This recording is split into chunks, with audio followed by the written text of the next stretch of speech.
Ay, magandang hapon na mga boss, mga kamping, mga kabunyog. Itong topic ko ay malayo ho to sa sa nangyayari, no? Ito tungkol to sa hipag kong mabait, no? Nagkita ho kami kanina sa korte, mga boss. At yun, ayon delaying tactics na naman sila. May sakit daw yung kanilang isang witness na sila so matagal ho talagang humanap, mga friend, ng hustisya, no, sa korte, no. Anyway, Grace Chingsay, nakita ko na naman, kita na naman kita. Layo mo talaga nung una, no. Ibang-iba na yung pagmumukha mo, totoo.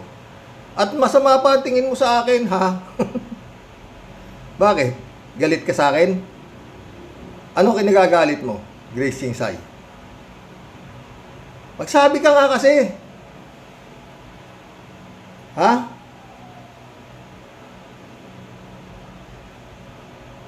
Hindi ka naman magsabi. Lapit-lapit ng bahay namin. Sumugod ka rito.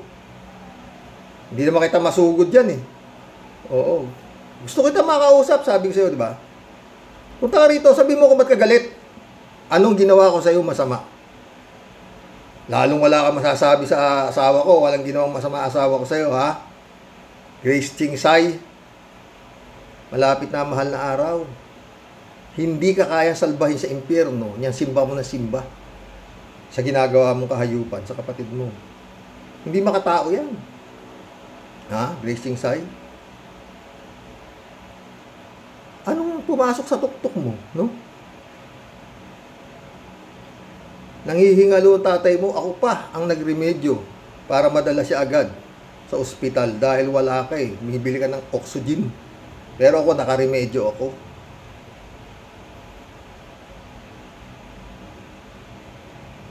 Sa totoo, maunawain ako. Ha? Alam mo yan. Kaya nga, maski na hindi ako tanggap ng pamilya mo nung kayo walang-wala, nung nagsama kami itong kapatid mo, ni piso, wala to, ha? Kaya huwag kang gumagawa ng kagaguhan. Nakakarating sa akin ng balita na kaya ayaw mong ibigay yung mana niya dahil galit ka sa akin. Ano kinagagalit mo sa akin? Syunga. Parati tayo magkausap sa ospital, gabi-gabi. Ha? Wala tayong sana sinabi mo na nung pa. Nawawalang yung kapatid mo. Oh. Wala, eh. Nung nilibing si Papang, ako pa nagbayad sa kusinero, gamit nyo lahat ang mga gagamitan ko, mga utensils ko, mga chopping disc ko. Pinahiram ko pa sa inyo, ang bait ko sa iyo, gago ka talaga. Sukat babae ka, oo. Grace Chingsay. Kumawala ka na dyan eto, makinig ka. Para maintindihan mo, ha? Ito si Attorney Emmanuel Murillo, no. Tungkol diyan sa ginasabi mong deed of donation na ginawa mo. Pakinggan mo. Ito sa legal, ha. Yung ginawa mo, illegal pa yan, eh. No. Pero ipinagpalagay na natin legal nga. Makinig ka. Isang magandang hapon po sa inyong lahat. Ito po ang inyong Kuya Attorney Noel na muli ay magbabahagi sa inyo ng konting kaalamang legal. Pero bago ako mag-umpisa ay request ko lang sa aking mga bagong viewers na sana mag-subscribe kayo dito sa aking channel para mas subaybayan nyo yung aking mga vlogs. 2 years ago tong vlog na to, Grace Chingsay. Hindi ito bago, ha? Ngayon, press nyo rin yung bell dyan for future notification ng aking mga vlogs. At kung nagustuhan nyo naman itong vlog ko ngayon, pakipress na rin po yung like para naman nalalaman ko.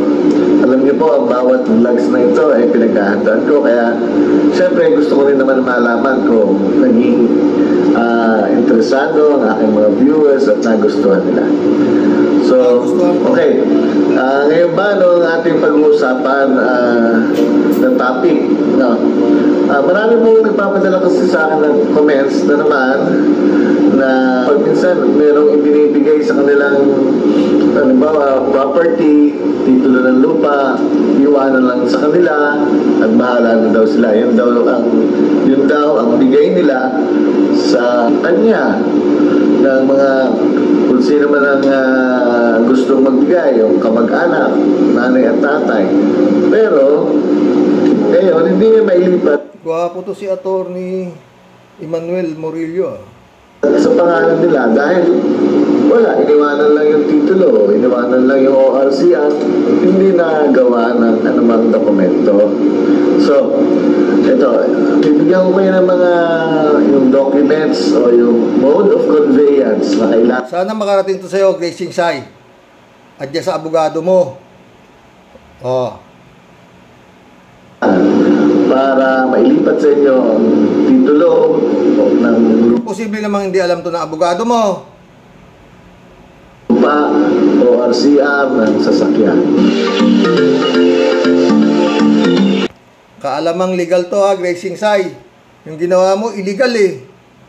Pakinggan mo. At meron tayong tinatawag na deed of donation. Usually, yan ang Ayan na Grace Singsay. Deed of donation.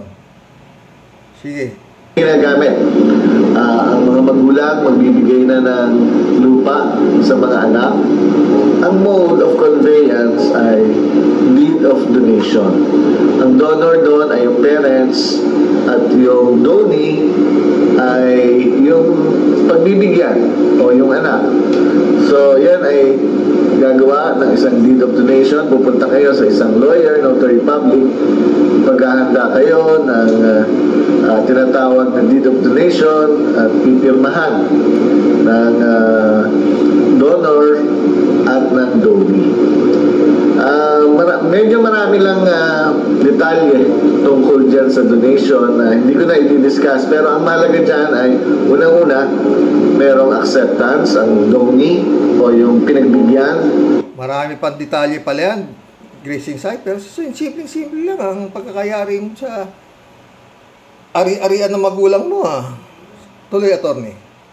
Pangalawa, yung nagbigay ay hindi dapat mawawalan yung halimbawa mga anak niya ay 3, sa isa lang niya i-donate yung property, mawawalan ng mana yung 2, hindi yun pwede. Yan ang isa sa... Narinig mo, Grace Singsay, kung 3 yung anak mo, do-donate mo lang yung isa, mawawalan yung 2, hindi yun pwede. 3 kayo siyam kayo sinuwapang mo lahat. Tuloy natin, attorney. Sa general rule dyan sa donation. At pangalawa, dapat merong narinig mo yung Grace Singsay, general rule. Para sa kanila kapag nag-donate ka. Dapat may matitira doon sa mga nag-donate kapag nag-donate ka, Grace Singsay. Ikaw pati wala nang natira sa mga magulang mo, nilagay mo lahat sa pangalan mo. Yung mga titulo ng mga lupa, bodega, lahat. Wala ka nang tinira sa magulang mo. Umalis ka na riyan sa bulong ng demonyo sa utak mo, no? Maawa ka sa kapatid mo. At dito nabubuhay kami. Ito mga friend. Kaya ako napunta sa vlog. Sabi ko nga sa inyo, di ba? Dito ako i-guide ni God, ni Lord. Dahil nga nagpunta ako kay Tulpo, walang nangyari. Kaya, nung gabi, yan ang inan sa akin ni God. Mag-vlog ako. Hindi nga ako marunong gumamit nito. Ang gamit ko lang ang Nokia.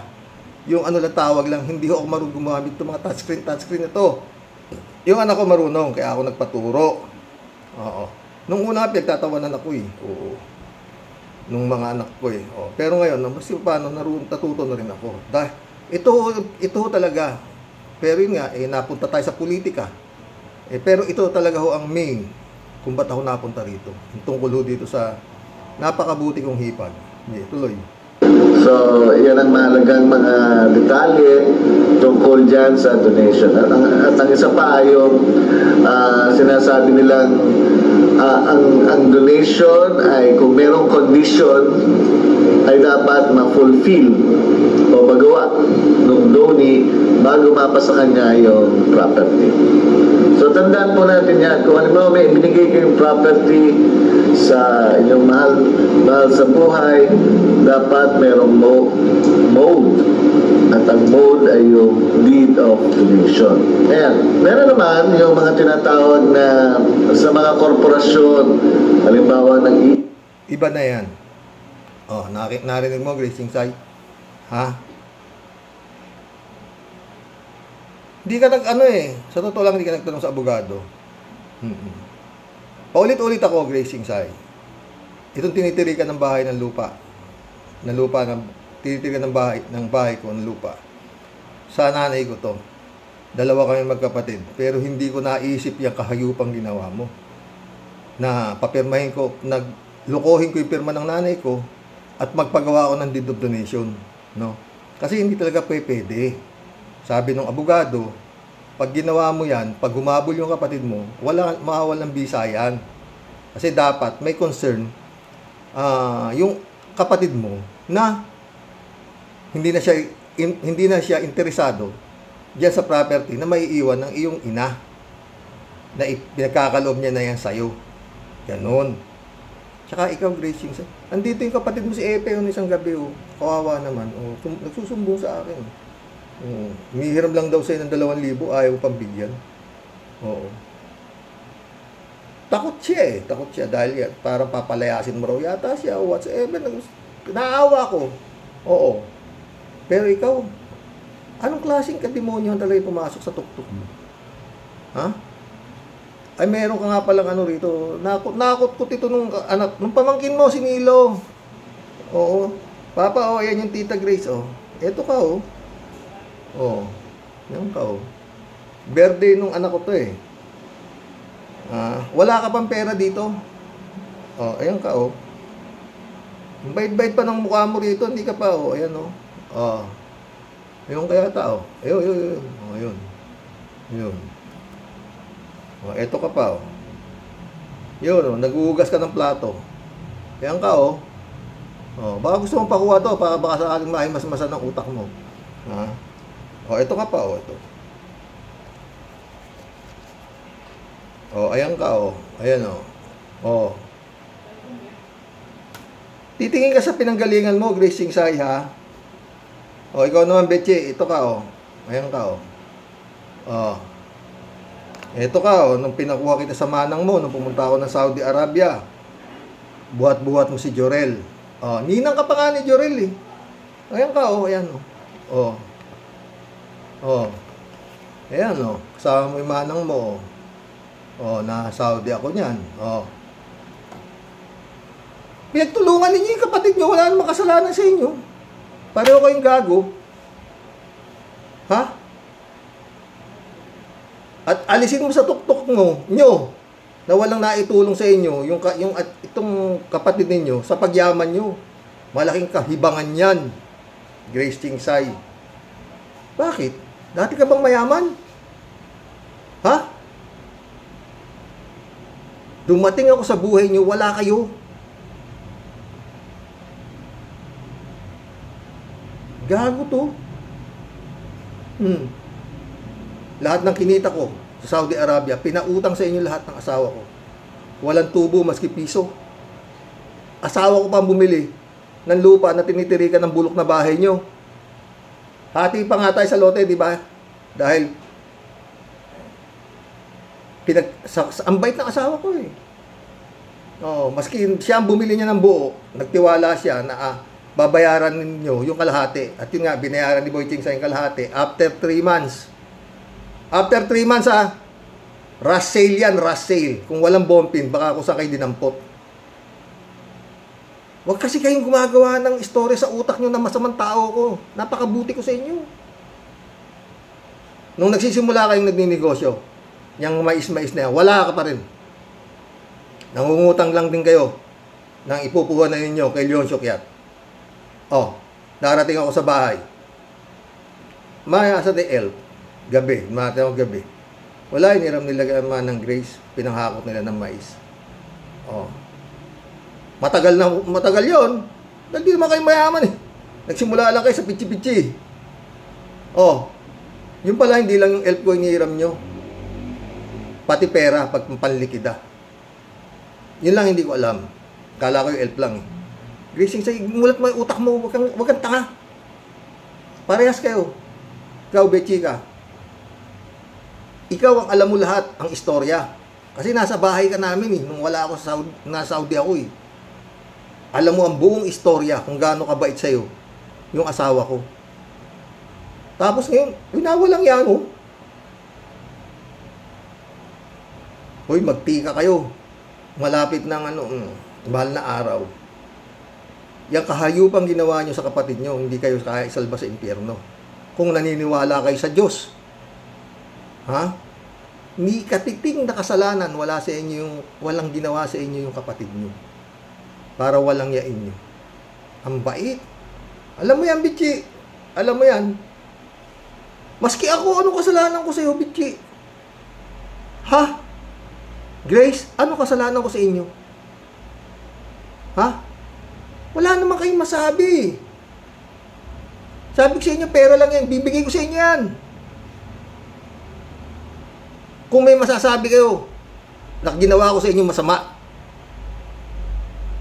at lalo nung asawa ko, gagawin mo pa akong dahilan para kaya hindi mo bibigyan yung asawa ko, yung kapatid mo.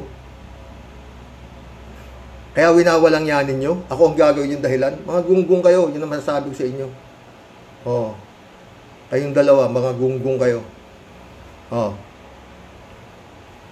Ang bait ko, lalo sa'yo, Bitchi, ang bait ko sa'yo. Oo. Maski kami ganito, ha, hindi ka, away kami konti, pero hindi kami naghiwalay, hindi kami yung tatagal isang taon.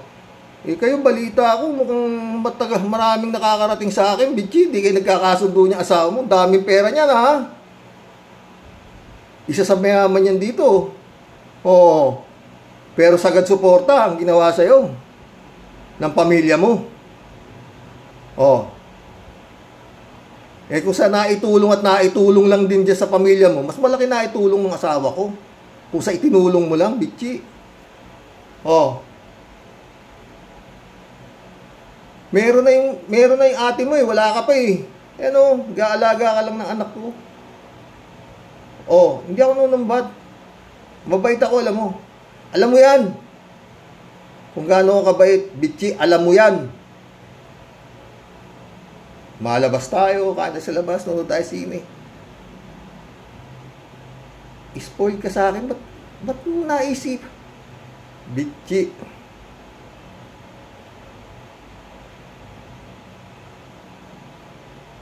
Kaya, ginawa ninyo. Ito sabi ko sa inyo, may Diyos. Kaya ako napunta sa vlogging dahil kay Lord. Oh. Hindi naman to mundo ko eh. Alam niyo yan. Oh. Gumagalaw ang kamay ng Panginoon, no? Dahil sa kahayupan nyo. Oo. O, tingnan yung nangyari. Sinuportahan nyo si Boy Chingsay. Pinakaulul sa lahat ng kapatid mo yan. Grace Chingsay. Yang Boy Chingsay, yan ang pinakaulul sa lahat. Ng babae na, inanakan pa, binahayan pa. Oh. Pero, yan ang sinuportahan nyo ng sagad. Grocery hardware. Pinadurog ninyo yung tindahan ng nanay nyo. Binigay nyo lang dyan. Parang hindi nyo na pinansin eh, no? Yung mga ibang kapatid nyo, talagang yan lang talaga sinuportahan ninyo eh, no? Oo. Binigay mo talaga ng todo, no? Alam ko na. Alam ko kayo. Sa bahay ko kayo nakatira eh. Nung nag-aaral ka pa, Grace Chingsay, babysitter ka lang ni Boy Chingsay. Oh. Yung asawa ko, labandera. Oh. Wala namang naibigay na ginhawa para sambahin mo yan, si Boy Chingsay. Wala. Tanong. Ha? Meron ba kayong naibigay na ginhawa dito sa asawa ko, sa kapatid mo? Ginhawa sa buhay, ha? Isa lang hinihingi ko, hindi marami, Grace Chingsay. Isang ginhawa na naibigay ng pamilya niya dito. Oh. Ayokong magsalita ng ano, ha, pero ito, pag sinasabi ko, tatayuan ko to, Grace Chingsay.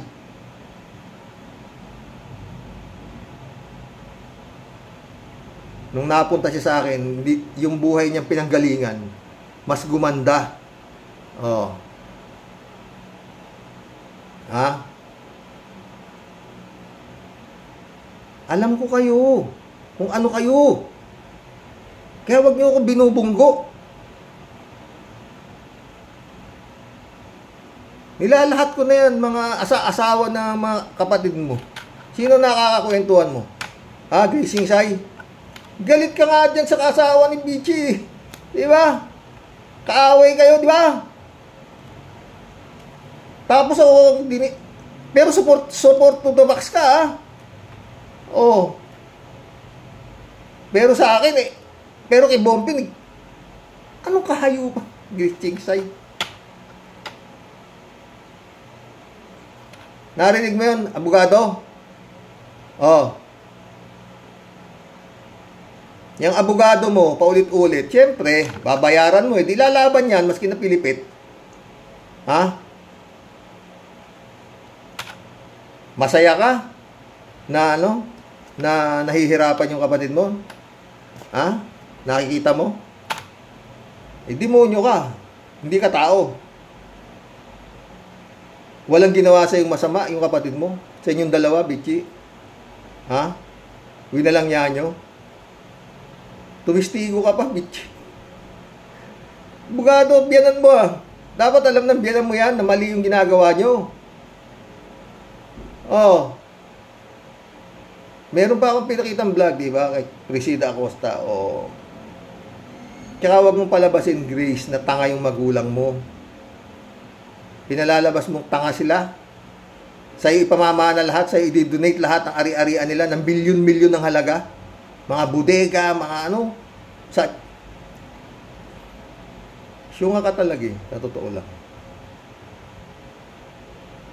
Ikaw ang pinakamayaman, wala kang asawa, sa'yo i-donate lahat. Paulit-ulit. Kung matino yung pag-iisip mo, nag-aral ka naman, di ba? Oh. Kung matino yung pag-iisip mo, ha? Dapat sana, kung totoo, Grace Chingsay, na sa'yo i-donate lahat yung ari-arian na yan. Kung totoo, what if? Totoo. Dapat kung meron kang isip, dapat ang sagot mo sa magulang mo, Mamang, wag mong gawin yan. Kawawa naman yung mga kapatid ko. Total, wala naman akong asawa eh. Marami naman akong pera. Bigay mo na lang sa kanila yan. Hatiin mo sa amin, magkakapatid. May share ka pa nga eh. Oh. Grace Chingsay, narinig mo na, oh. Ngayon, kung talagang masaya ka sa ginagawa mong kahayupan sa mga kapatid mo, Diyos na ang bahala sa'yo. Sa inyong dalawa. Ha? Mechi? Magandang hapon sa inyo, mga hipag. God bless pa rin. Simba! Simba na simba. Malay mo. Pero malabo. Malabo yan. Sabihin mo, sisimba ka, pero ganyang kahayupan ang ginawa mo sa kapatid mo, walang kasalanan sa inyo. Hindi ka kaya. Pero yun nga. Kung aayusin mo yung kahayupan na ginawa mo, dito sa lupa, pwede pa. Hindi pa huli ang lahat sa'yo. Baka nahihibang ka lang. Oo. Ngayon, makikita mo naman na, di ba? Ayaw kitang magkaibigan tayo. May nabibili akong mais, pinapasok ko sa'yo. Oo. Nung nag-uumpisa lang naman kayo nagmamais pa kunti-kunti, lahat ng mga sa inyo ko pa pinapupunta, kinalaban nyo pa nga ako eh. Nung namimili ako ng mais din eh, di ba? Pero hindi ko kayo ginanon. Binibigyan ko kayo ng mabibili nyo. Alam ng kapatid mo yan. Kasi ayaw kong bumili ng kukunti-kunti eh. Sinuwerte lang kayo, minalas ako. Kasi nga, yung mga anak ko nagkakasakit. Oo. Nanay ko, ganun. Hindi naman ako milyonaryo eh. Ha? Sinuwerte ka lang. Nakabili ka ng property napakamura. Ha? Tsaka yun nga, sabi nga ng asawa ko, matipid kayo sa pagkain. Eh, ako hindi ko kaya yung ganung klaseng tipid. Ha? Grace Chingsay, hindi kita kaaway. Kaya nagulat ako sa ginalaw nyo. Ha? Lalo ka na, Bechika, ha? Wala akong alam na kasalanan ko sa'yo. Spoiled ka nga sa akin, eh. Sinabi ko yun sa kanak mo, ha? Di ba? Kay Joseph, kung gaano ka ka-spoiled sa akin. Yan ba nagagawa ng pera sa inyo? Mabuti pa nung wala kayong pera. Baka mawala yan. Kayong magkapatid, matakot kayo sa karma. Ha? Nandito si Epe, oh. Kawawa naman si Epe. Pero, mukhang nakapag-asawa yata yung pampangkin mong isa. Yung mga paborito mong anak. Pangpangkin. Mga napangasawa, mga wala naman yatang kwenta. Mga walang binatbat din. Nandyan nga eh. Nakasukob. Nakasampid. God bless Grace Chingsay, Bechi Chingsay. Hindi po ako makakapagbasa ng comment. Baka po mamaya na lang, no? Baka makapag-vlog pa po ako ng isang beses. God bless Grace Chingsay, Bechi Chingsay. Nakakatulog pa ba kayo sa kahayupang ginawa nyo sa kapatid nyo? Kung minsan magsasala-salamin kayo, ha? Baka gusto nyo tignan itong mga picture nyo nung panahon wala kayo. Nandito sa akin, no? Hindi ko na nga alam to, eh. Yung ka, Grace Chingsay, yun na yung ka, yan ka, gugugas ka plato. Bahay ko yan. Pero binenta ko sa'yo, di ba? Sana, yung share your blessing. Ha? Simba ka ng simba, hindi mo nalaman yung share your blessing. Hindi yung swapa. Sige, hanggang dito na lang, Grace Chingsay. Sana maliwanagan na yung utak mo. Hindi ako galit sa'yo. Ganyan siguro talaga. Dumarami kwarta. Hindi ka naman politiko. Ha? Tsaka yun, pag magkakapatid, magtulungan kayo. Kita mo yung asawa ko. Nung walang-wala kayo, tinulungan kayo. Open pera nung elf. Maski wala ako, nagdidesisyon ng asawa ko. Pagdating ko, wala na yung elf. Ha? Ay, pahabol, Grace Chingsay. Sa ginawa mo na yan, winatak mo, winasak-wasak mo. Yung samahan ng magkakapatid. Totoo. Nung takin mo, sa halip na nadadalaw nung asawa ko yung nanay niya. Yung nanay mo nga, punta rito nung araw, nung hindi mo pa winawalang niya yung kapatid mo. Nung buhay pa yung tatay mo, punta rito, halos araw-araw dito. O ano-ano sinasabi dito. Naawa yung nanay mo sa'yo dahil inaaway ka raw ni Boy Chingsay dahil ayaw mo na raw bigyan. Pero hindi ka makatanggi kay Boy Chingsay. Matinulong sa inyo si Boy Chingsay. Ano? Wala ko alam. Kasi nga nakatira kayo sa bahay ko eh. Pumapasok yung asawa ko, walang baon. Wala namang maayos na damit. Simpleng-simple lang. Nakachinelas siya, pumapasok siya, college, sa MLQ. Ikaw, Bechi, parehas lang kayo. Wala naman naibigay sa inyong ginawa. Yung Boy Chingsay, wala ko alam. Kayo! Ang talagang para siyang nakapulot ng mabubuting kapatid. Katulong ang labas niyo. Nung nasa bahay ko kayo, sa Maynila, estudyante kayo, di ba? Grace Chingsay, mag-isip ka nga. Masyado mong ginawang bayani si Pretty Boy Playboy. Kupal yan. Tignan mo. Wala na sa mundo, di ba? Di ko nga sana papupuntahin yung asawa ko eh. Nung nakatayan eh. Pero lang sabi ng kapatid mo, hindi pa kapatid ko siya. Pumunta siya sa lamay. Maski na hindi ninyo siya pinapansin. Ha? Ang kumakausap daw sa kanya, yung nanay mo, sa kayo asawa ni Boy Chingsay. Pero kayong magkakapatid, kung hang kayo, dalawa kayo, hindi nyo siya nilalapitan. Nakikipaglamay na ha, sa kapatid mong gago na namatay. Grace Chingsay, oo. Huwag mong palalain ito. Huwag mong palalain itong kahayupan mo na to. Kayong dalawa, ha? Huwag niyong palalain. Maliwanag yung sinabi ng abogado na hindi po pwede yung deed of donation sa iisang anak. At hindi pwedeng i-donate lahat ng magulang. Ang kanyang property dapat may maiwan sa kanya habang siya ay nabubuhay. Ano? Magandang gabi po, mga boss. God bless, Grace Chingsay, Becky Chingsay.